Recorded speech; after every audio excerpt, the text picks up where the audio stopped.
Wade said, never let a crisis go to waste. And so COVID, I think, was a perfect example of what they did in that neighborhood. A crisis like COVID, they reimagined what streets could be like.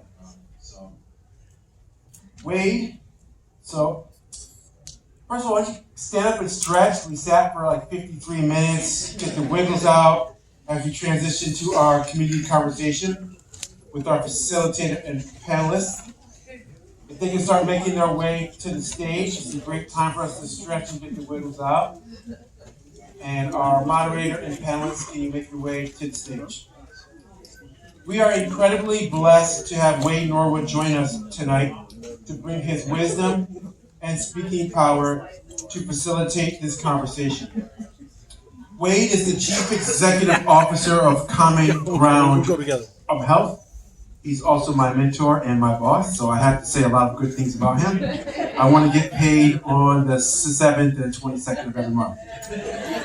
And in that role, Wade supports the work of his team, the Healthy Kids team, who have implemented scores of Safe Street advocacy and projects like Playful Sidewalks, Safe Routes to Schools, and partnering with Reconnect on the Complete Street Makeover, the video that you just saw. Each time I watch it, I just get chills when I see the community, government, businesses come together to transform spaces across Rochester.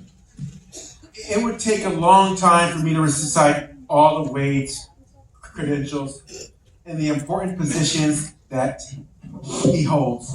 So I'll give you the top line. Wade is a champion for community health, who has spearheaded countless initiatives and efforts to improve health outcomes, especially amongst our most marginalized communities. Wade holds prestigious leadership roles at the state and local level and is a deeply respected leader in Rochester's faith community. Wade is also a proud 19th Ward resident with his family and also has a personal connection to the community advocates that will be part of this conversation. Wade, we thank you for your presence tonight, and I turn it over to you to introduce our panelists to take this away.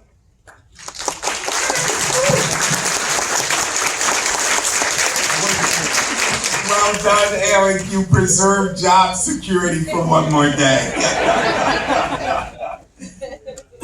Y'all, let me just begin by saying thank you for being here. Traffic violence is such a ubiquitous reality that it's easy for us to normalize it. And warm weather days in October are so rare that it is absolutely advisable to not spend them inside of a movie theater. But we know from the events of our own town and the challenge of 2023 that it's altogether fitting and proper that we are here. And so the first thing I want to do, and I really am going to talk in a limited way. My wife is here, and I only get to use 500 words when she's around, and I'm already using 100 of them, so I'm going to be quiet. But I want to spend some of my time to call your attention to the back page of your program and the incredible partners who helped make tonight possible. Our friends at GTC, Stantec, as you saw in the video, Floating Home Films, the Mayor's Office, SWBR, Lori's Labella, Excelis Veo, thank you. And there is no way I can express my gratitude for the generosity of the Community Foundation and ESL. Because as Eric hinted, this is personal for me. And those who have heard me speak in the course of the last 4 months know that Ryan R.J. Grantham Jr.'s final report card is on my refrigerator. And it is a place I visit on a daily basis to make sure that I am centering every day how serious this work is and how many children in our community are impacted today because of the sorrow and the pain that is ushered in by traffic violence.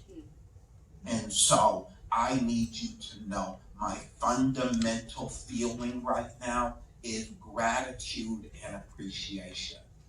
Thank you for being here. And that gratitude and appreciation goes to these four incredible people.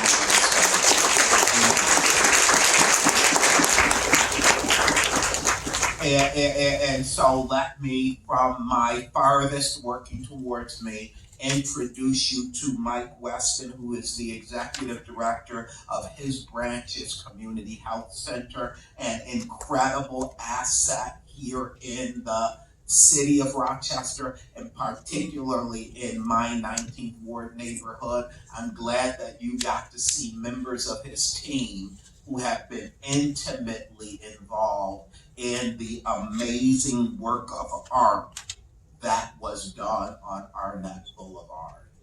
And that gives me the opportunity to introduce, sitting next to Mike, is Richmond Futch Jr., who was the artist who helped make that intersection, that complete street makeover possible. And I remember, amen. Remember being there on the day of that installation and having Richmond talk to me about why bubbles were a central feature and how the bubbles in the makeover relate to the library itself. And I said to him, Richmond, I had almost forgotten the days in which the magic in the lives of my children was made real by bubbles. Bottles of detergent water in a plastic wand have the amazing ability to not only launch children's hearts, but as you just proved, even in the midst of painful, difficult moments, have the ability to make us smile. And that, Richmond, is your gift to our neighborhood. Thank you for that, brother. Joining Mike and Richmond on the dais, I am delighted to note the presence of a dear friend, Josie McClary, who is the president of the 19th Ward Community Association, a real defender of the folk who live at the street level.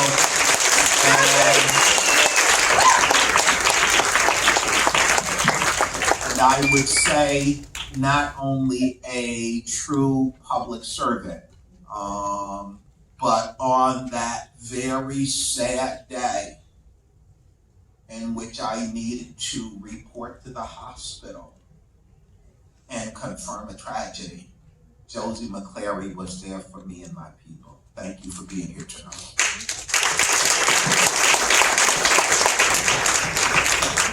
And then, friends, the person who has been chosen by the universe to join me in the saddest club to which I belong. Those folks who have had to bury a child. I introduce Farasa Brown, Ryan Grantham Jr.'s mom, and I thank her for her courage and her vision and her commitment to this community, which I know because Farasa really was the big sister for my daughter, and the reason that she has grown up to not be as dysfunctional as she should be is because Farasa has been a source of love and joy for as long as I've known her. We thank you for being here.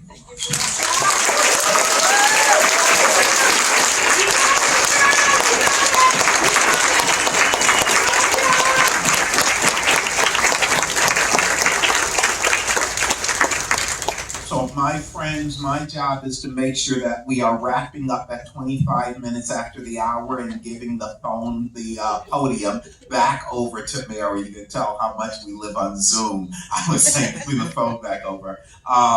But before my plan is I'm going to introduce a set of questions to the panel, and I'm going to ask them to engage with me. And after I expend my 4 questions, we're then going to throw it open for you to join with the panelists in conversation. But before I do so, I have been asked to just lead us in a moment of silent reflection and to make sure that, as we say in my faith tradition, our minds are clear before we go into this, and that all hearts are in tune.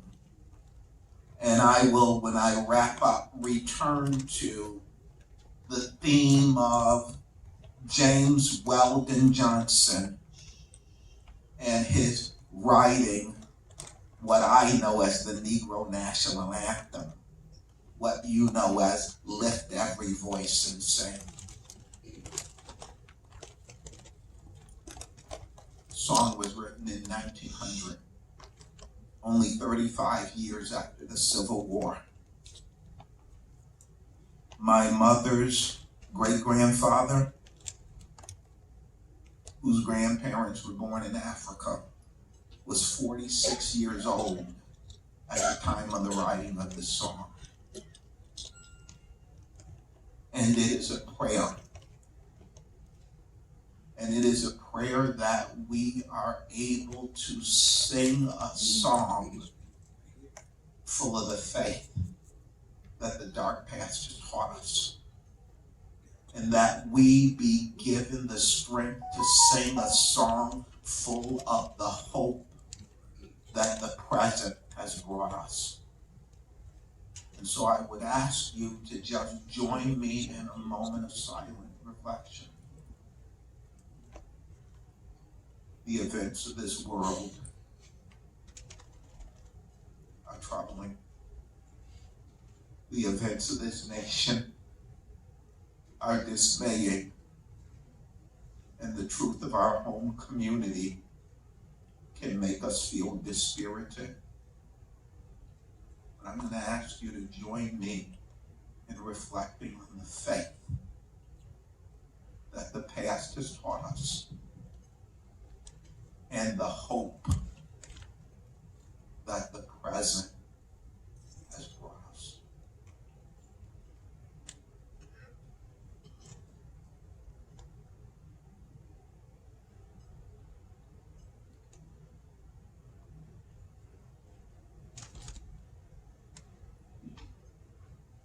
Facing the rising sun of our new day begun. Mike, I'm going to begin conversation with you, my friend. Incredible film, The Street Project. But we don't often think about streets and crosswalks and roads as part of health.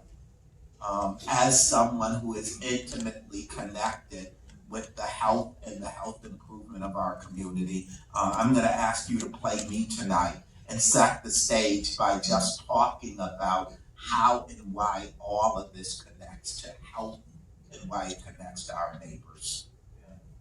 I sat as far away from you as possible so that I wouldn't be first.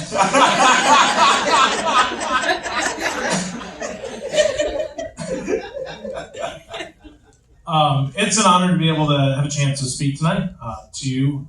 His Branches Community Health Center is a health center that has primary care, mental health care, laboratory services, all within accessible locations to the neighborhoods we serve. We're located in the 19th Ward and also the Beechwood community.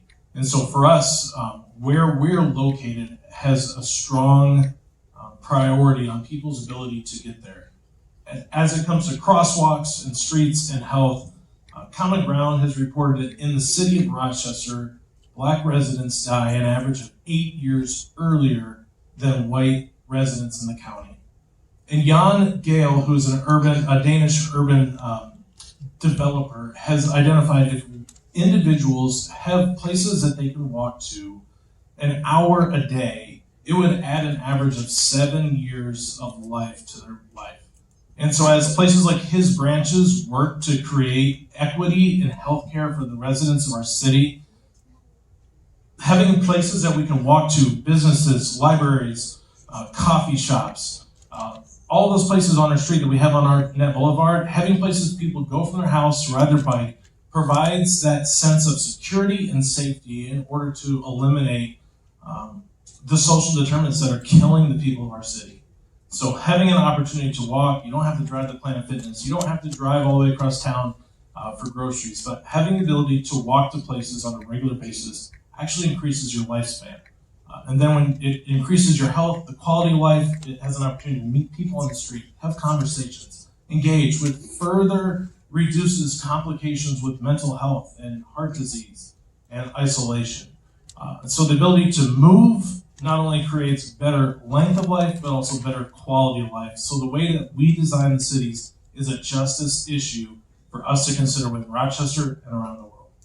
Let me just as a follow-up, I'm certain because this is a phenomenal community we live in, that folk are really familiar with this construct of the social determinants of health, and listening to you, I know every soul in here is sensitive to the fact that walking in a city neighborhood for exercise and well-being is a very different experience than walking in Brighton. When it comes to your patients, can you get granular and share some of the challenges or some of the innovations or some of the workarounds you all have found in terms of helping people live healthy, physically active lives despite the environment in which they operate? Some of the ways that we create access for health is, in a sense, we try to be a one-stop shop. So we can help individuals who don't have consistent access to health. We'll have walk-in hours on a daily basis. So that if someone isn't good at keeping appointments or they're sick on the day of an appointment, we try to create maximum impact for someone to be able to access, so them to be able to walk in on that day in order to find a primary care appointment, in order to find laboratory services, in order to provide mental health care for that individual there. We also do case management services. So whether it's helping someone find a job, find access to warm food, consistent basis, we provide services for that. So we have access. Also transportation barriers. We'll take it out of our pocket to get someone a Medicab. We'll try to get Uber Health. We'll get bus passes. So we try to even make it accessible for individuals to come to our location, as well as going to as many places, partnering with barbershops in the middle of COVID, going and finding Village Gate and working with the Restaurant Association and vaccinating as many people as possible. So we try to go where our community is in order to connect with them in order to find health. Thank you so much, Mike. And Mike, thank you particularly for setting up the oxymoron here, which is we know being physically active, we know being engaged in outdoor leisure activity is a good thing for us health-wise. We have health supporting resources in the neighborhood that are within walking distance, but the simple act of crossing the street can't be something taken for granted. And so, Brother Futch, I turn to you because of the fact that what the last 2.5 years have shown us is how hard it is to find beauty, how hard it is to find things that inspire and motivate towards goodness. And you created an incredible installation of art at a time where the neighborhood was dispirited, and renewed and reinvigorated the spirit.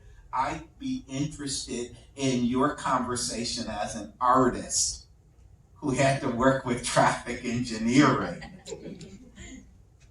to really understand how the people can guide us to an infrastructure approach that is healthy and life affirming.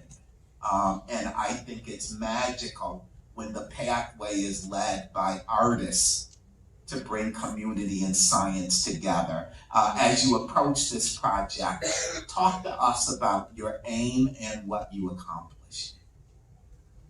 My aim was basically to bring a sense of beauty, a sense of stop and just take time and look and enjoy what you're seeing that you've never seen before.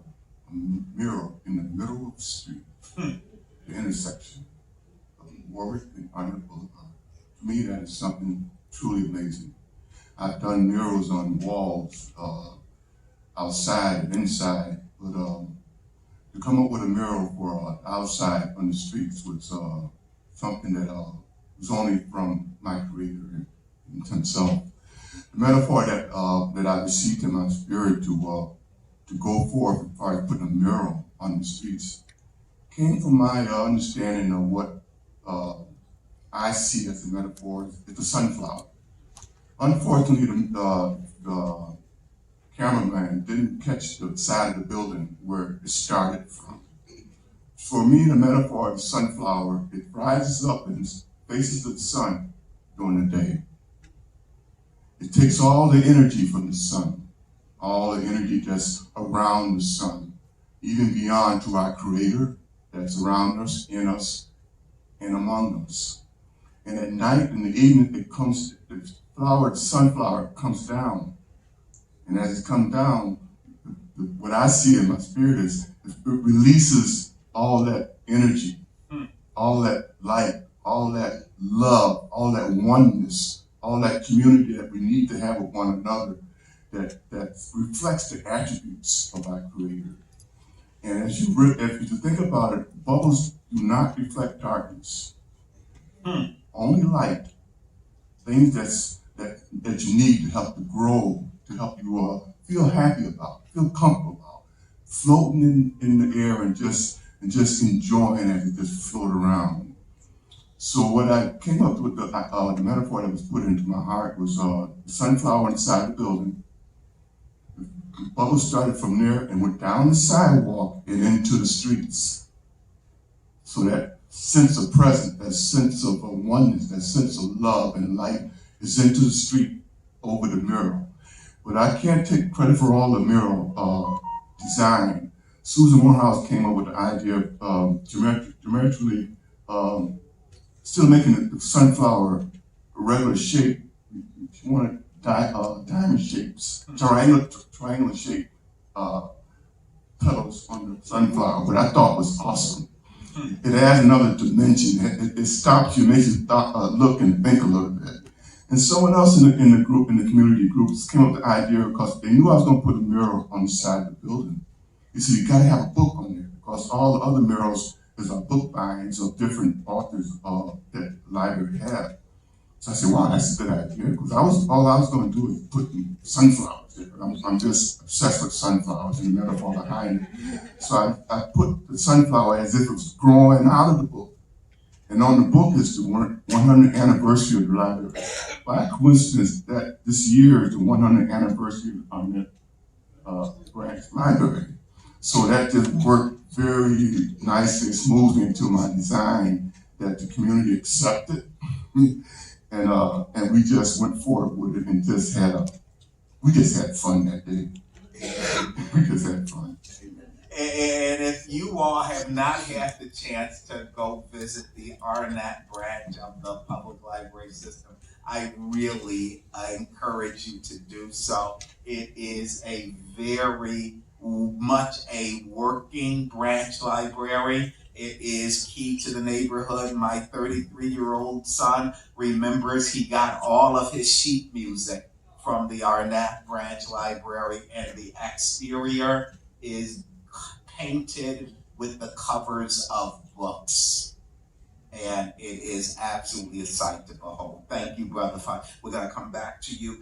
Josie McClary has the incredible opportunity to serve in that space between neighborhood and government as our neighborhood association president. And I guess I'd ask you, Josie, to lift us towards action and just share your sense of where's the opportunity for us with public policy to make change with regard to traffic violence, and where and how do you view us compared with the Phoenix City Council that we just saw could reject this and not move in this direction until somebody put money in front of them? Good evening, everyone. Thank you for having me. That's a loaded question. Because I know you got it. So first I want to say, as an association, I stand here as just a member of the association. It's the community and their voice and collectively coming together and to advocate for change in policies. And I have the unique honor of not only being the president of a neighborhood association, but I also work for local government Monroe County as well. So I have the upper hand on knowing what needs to be done and how it needs to be done and who I need to reach out. So I use all of that leverage for our community and to really, in this particular incident that touched my heart dearly on June 23rd, in advocating change in policy and making movement to make our community safe, if it's just one road at a time. I did that by gathering up people,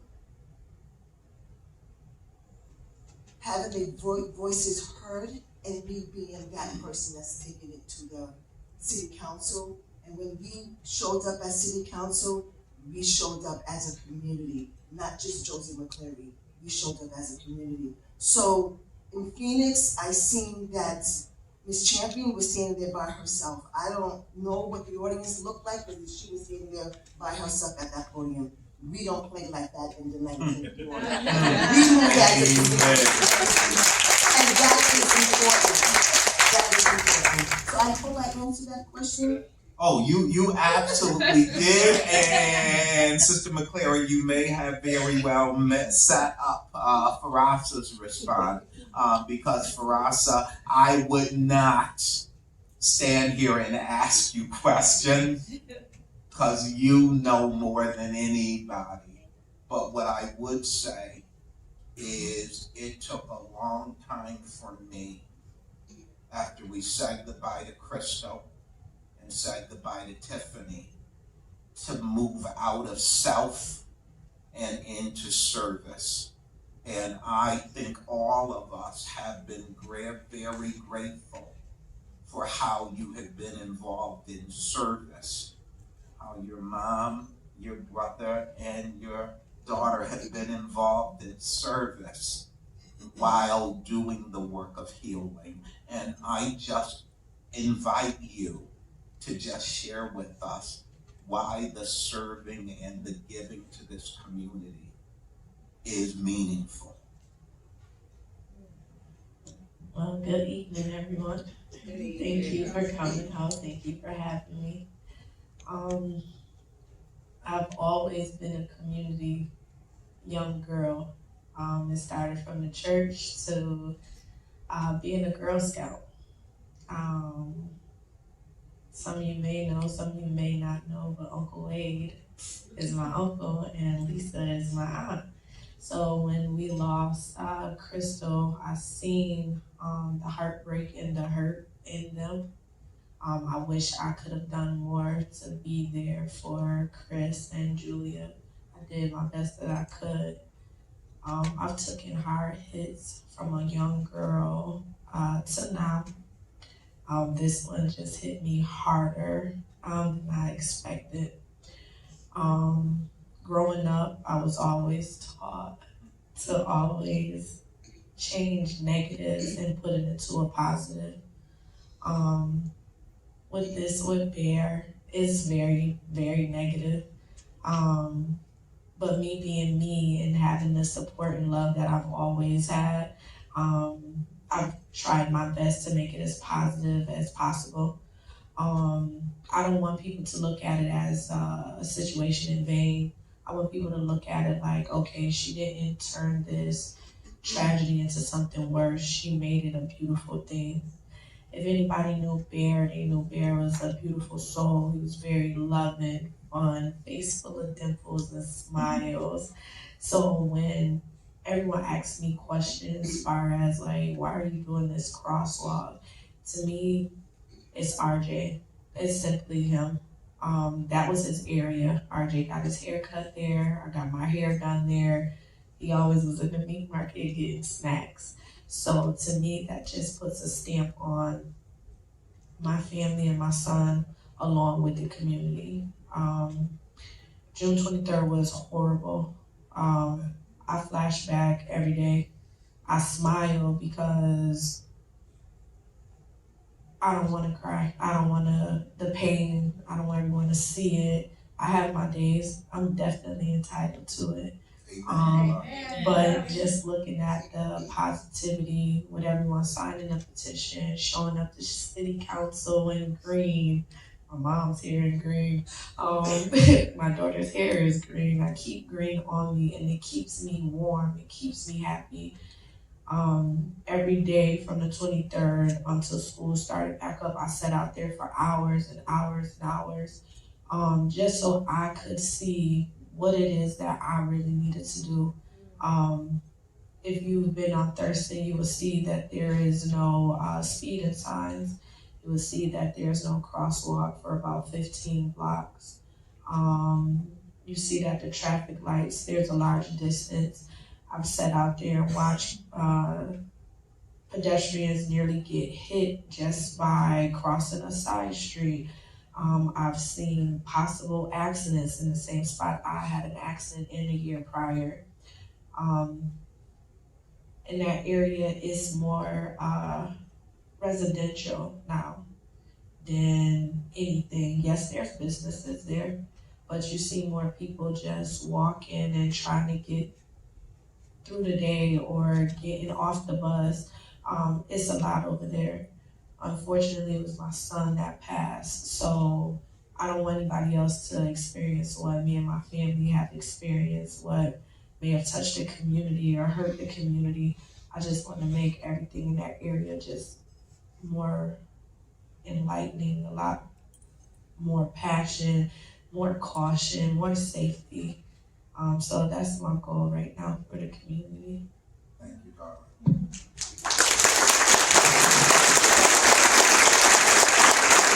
I'm going to do one more sweep of questions, and then I sweep through. I'm going to ask one person, but everybody, it's a free-for-all. You're welcome to join in. And then after I sweep through, then we're going to open up for any questions. Leave room for 1, 2, or 3, and then we'll hand things back to Mary to wind us up. So let me go back, Mike, and one of the comments Farasa made reminded me of how tough a summer this has been for me. There was a 6-week stretch where I had 9 funerals. 3 were out of town, and 3, including Bear, involved children.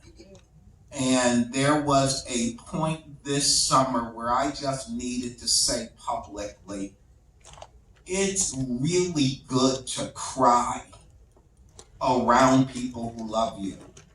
And it's really good to be able to talk about what you're going through and have the people who love you cry in sympathy of what you're going through.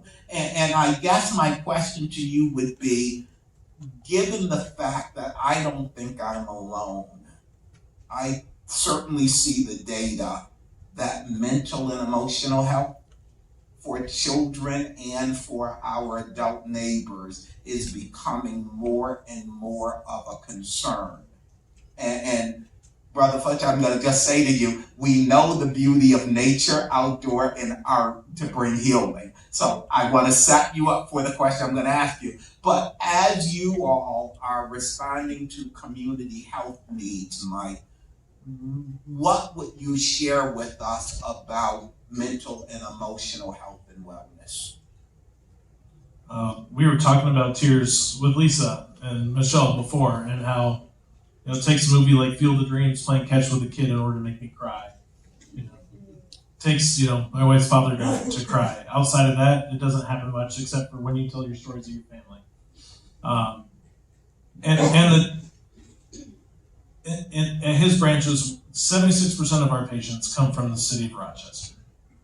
We have about 3,500 patients that we serve annually, and about 50% of them have anxiety or depression, and most of that has a result of trauma or poverty and the toxic nature that has created in their lives. For us, we talk about, in order for someone to have hope, the belief that their tomorrow could be better than what they have already experienced in the past. You have to have the willpower and the way power in order to get through that. The willpower is the belief, the determination, the grit, in order to do the hard tasks, to overcome barriers that have created the hard situations. Addressing those concerns, sitting with a mental health counselor, working through the realization that not every situation you face today is that situation that brought the trauma into your life. So you have to have willpower. Then you also have to have way power. You have to be able to see the way forward. You have to have resources. You have to have strong connections. You have to have people around you. So in order for us, as we work with our patients to walk through a future that looks better than the past that they've experienced, we again come alongside them with resources and people to say, you can do better. Let's talk about it. And here are the ways that we can come alongside you in order to do better. And we've seen a number of people graduate from our mental health counseling programs and then just come back and visit on occasion.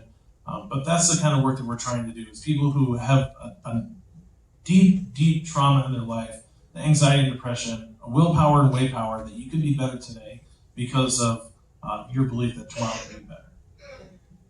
Thank you very much, and that was incredibly responsive, Mike. Thank you. Brother Richmond,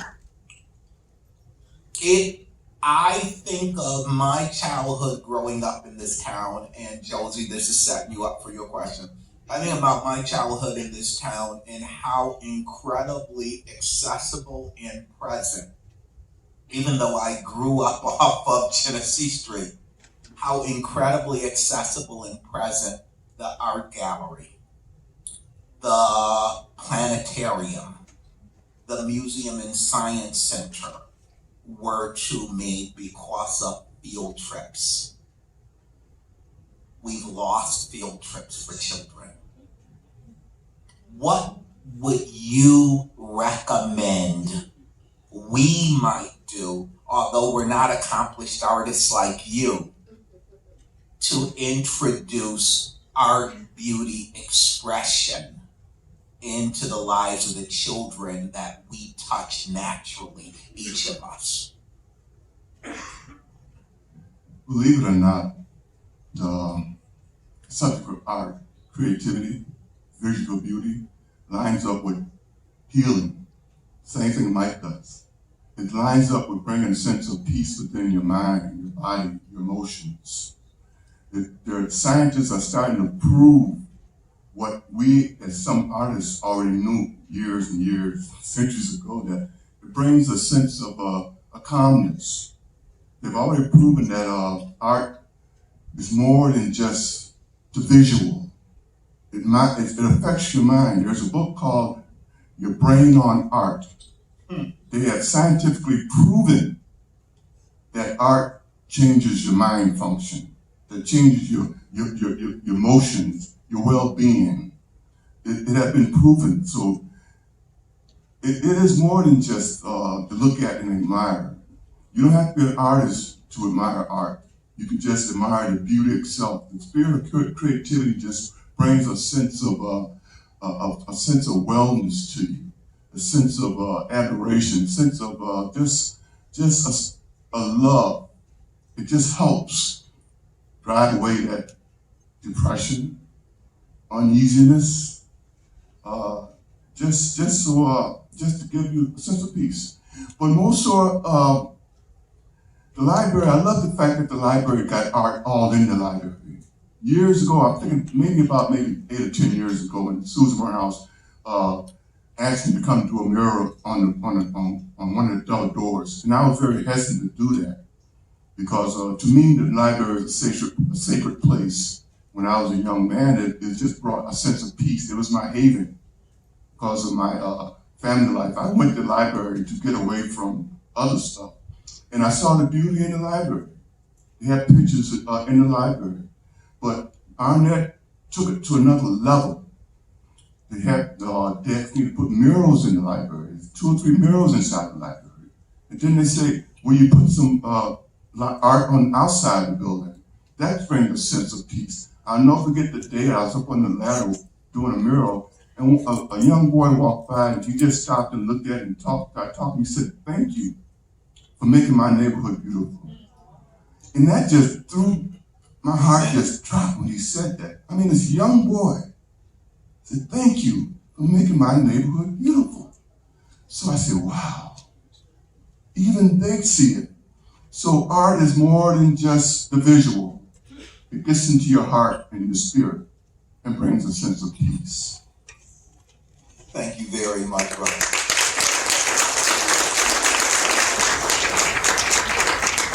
Josie, the stretch of Thurston Road in question is the center of our neighborhood. It's where I go to get my hair cut, the barbershop that Farasa referenced, the beauty salon next to it. I stop in every time I'm getting my hair cut to say hello. The shop across the street where the babies were going, that crossing is part of life. And what can we do, those of us here who have not yet been active, what can we do to help effectuate change for safety in the 19th Ward and for the community in general?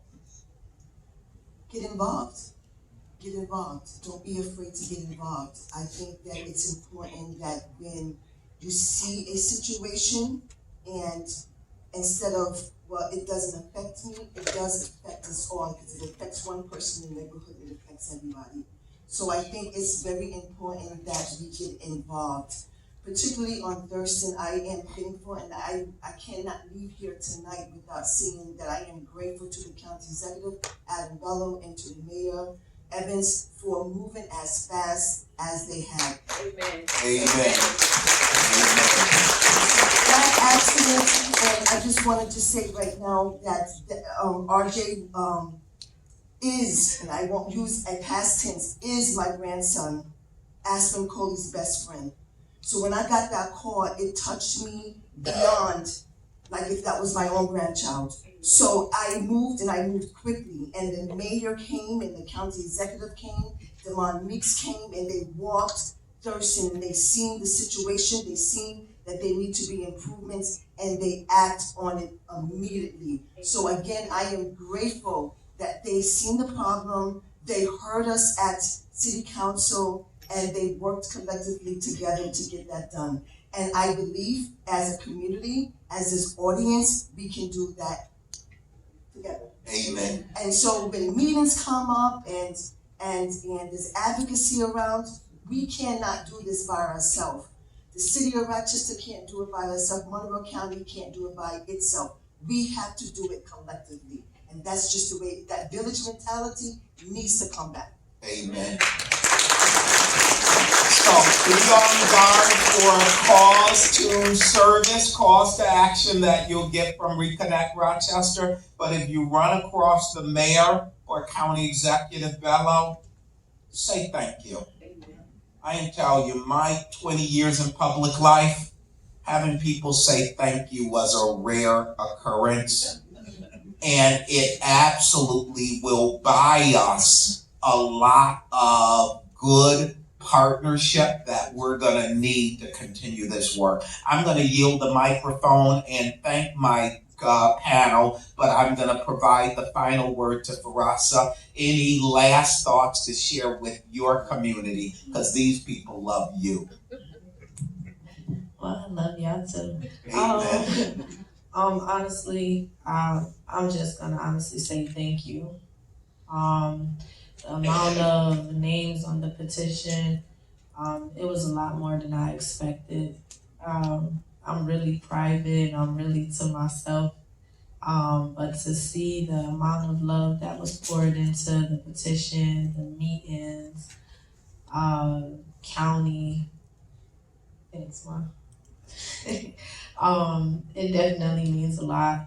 My one thought to Miss Josie turned into this huge thing, and it's all because of everyone sitting in here, on top of the people that are not sitting in here. I'm extremely grateful. I didn't expect it to take off as far as it did, but it really did, and it makes my heart a lot fuller than I can actually handle. The amount of love that I get from everyone, rather I'm out. I do still coach my son's football team. So I still stay in my areas that are considered my new normal. But I'm very grateful for everyone. I mean, if I could give everyone 1,000,000 hugs a day, I definitely would. But just know there's a lot more things in play, in honor of Bear. Yeah, there's a lot more to come for Bear. Right now, Bear stands for Build Everything Around Ryan. So we'll be dealing with a lot more of traffic safety, and getting more people aware of what's going on. There's a few classes coming around in regards to traffic safety and how to properly cross the street, even with drivers. My mom always taught me, because she was a school bus driver, you drive for everybody. Don't matter if you're in a car or if you're walking, but you literally drive for everybody. So I usually drive for everybody, but now I just want everybody to just hold on to those words and just drive for everybody. Thank you so very much. Prince, we thank you. We're going to turn things over to Mary, and I just ask you to help us reconnect Rochester and help us double down on love. Thank you for being here. Madam Sarpoli, the floor is yours. Thank you. Thank you, Wade, for being here to facilitate the conversation with the kind of depth and sensitivity that we knew you would. Thank you so much. Farasa, Josie, Richmond, and Mike, thanks for all you've done and what you've shared, for being willing to bring your experiences and your passion to the conversation tonight. The mayor's not here, but Commissioner Perrin, the DDS Commissioner Perrin is here. And we could give him some credit for making those improvements, responding so quickly and positively to the petition, and making those traffic calming measures on Thurston Road, implementing them with your team. Thank you so much. And I would like, if you'll please allow me a moment to recognize and thank all the people and organizations that were involved in the Complete Streets Makeover project. So many people. So if all of you who know you were involved, please stand. And if you had a part in that project, the committed and really hardworking neighborhood team members led by Susan Morehouse. Susan, you can start. Richmond, of course, our mural artist. Malika, I know you're out there. There's a whole bunch of you out there. The good folks at City Hall across so many departments who handled all aspects of the project. If you could stand again, Commissioner Perrin. The whole Healthy Kids team for traffic calming equipment and being all in with us on the project. Jim Stack, if you're still here, and his team at the Genesee Transportation Council that contributed speed collection and data analysis. The dedicated team at Stantec, and I believe some of you are here who donated exhaustive hours of time to provide in-kind design services. Our filmmaker, Alex Weiser, for producing that beautiful short film you saw tonight. Monroe County DOT, they'll be installing a permanent crosswalk as a result of that project any day now. Teen empowerment staff and youth organizers, that's here representing TE. for helping us do sort of event outreach and bring youth to that project. All the members of the program steering committee, too many to name, and all the folks in the neighborhood who came out on that day to help us transform the intersection. This was just the kind of community-driven effort that we need to make change. We can't wait for the next project. That was our 4th project, and we're looking forward to many more. Okay, we're wrapping up here. Just a few more thank yous and announcements, and we'll be sending you on your way. Tonight, Reconnect Rochester kicks off our 2023 membership drive. We are a member-supported organization. If you appreciate what we do, please consider filling out the membership donation form that was in your program booklet. The theme for this year's drive is Streets Are for People. A very simple phrase that really captures our conversation here tonight. There are some really great membership gifts and swag that will help you spread that message of our shared cause to rehumanize our streets. And you can also stop by and see Lindsay at the Reconnect table in the lobby on your way out with any questions about membership. Also, be sure to take advantage of the $5 ride credit that everybody here gets courtesy of VO, our e-bike and e-scooter share operator. So there's still some time left in the riding season to hop on an e-bike or an e-scooter if you haven't tried that out. The promo code is in your program booklet. And thanks to VO for donating that. We don't want you to leave tonight without getting some input. We have on where we should be focusing our advocacy efforts, what you think are the most effective solutions that we should be pursuing, we and our community partners should be pursuing. So for those of you, please take a few minutes to stop on the way out in the lobby. There are some lists of solutions that we would love you to help us prioritize. There's also a QR code in the program booklet that you can fill that survey out online. Also, you could stop by the Drive to Be Better table, or Healthy Kids table, where there's some information on the Drive to Be Better campaign. You can pick up a lawn sign, so if you're looking for just something simple to participate, those lawn signs help us spread the message to drivers to slow down and scan for pedestrians and bicyclists.